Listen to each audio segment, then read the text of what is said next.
اس کا تعلق رمضان سے نہیں ہے منصور صاحب، لیکن سوال کسی نے بھیجا تھا اور وہ کافی لگتے پریشان ہے. وہ کہتے ہیں اگر کوئی کسی پر پریشر ڈالے کہ یہ فلاں بات ہے، یہ جھگڑا ختم نہیں ہوگا جب تک تم قرآن پہ قسم نہ دو، اور وہ معاملہ بڑھتا جائے، تو وہ کہتے ہیں وہ مجبور ہو کے قسم دے دیتا ہے. تو اس کا کہتے ہیں کہ گناہ کس پر ہوگا، جس نے قسم دی ہے یا جس نے زبردستی قسم لی ہے؟ دلچسپ سوال ہے، لیکن پہلی بات تو یہ ہے کہ عام آدمی دوسرے کو مجبور نہیں کر سکتا کہ تم قسم لو. اس حوالے سے قضاء یا قاضی جو ایک ایسے شخص کے سامنے اس میں مقدمہ پیش ہو اور وہ سننے کے بعد پھر وہ یہ فیصلہ کرتا ہے کہ قسم بنتی بھی ہے کہ نہیں.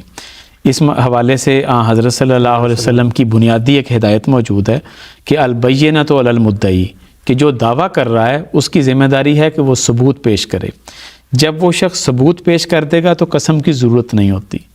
تو یہ بھی بڑی سمجھداری والی بات ہے کہ قسم کب کھانی ضروری ہے. پھر اس حدیث کا دوسرا حصہ یہ ہے کہ والیمین علی من انکر علیہ، کہ ایسا شخص قسم کھائے گا کہ جس کے پاس ثبوت نہیں ہے، دعویٰ موجود ہے لیکن اس کے بعد ثبوت نہیں ہے، تو پھر جو دوسرا شخص ہے جس کے خلاف اس نے دعویٰ کیا ہوا ہے تو وہ قسم کھائے گا کہ ایسا درست نہیں ہے، یہ کام درست نہیں ہے. پھر اس کی قسم کے مطابق اس کا دعویٰ درست نہیں ہے، پھر اس قسم کے مطابق پھر فیصلہ کیا جائے گا. تو اس معاملے میں ہمیں معاملہ تو نہیں پتہ کہ کیا معاملہ ہے، تو کس معاملے کے اوپر قسم دلوائی گئی ہے. تو بہرحال قرآن کریم کے اوپر قسم کھانا تو ویسے بھی ناپسندیدہ ہے، کیونکہ حضرت صلی اللہ علیہ وسلم نے یہ فرمایا ہے کہ خدا کے علاوہ کسی اور چیز کی قسم نہیں کھانی چاہیے.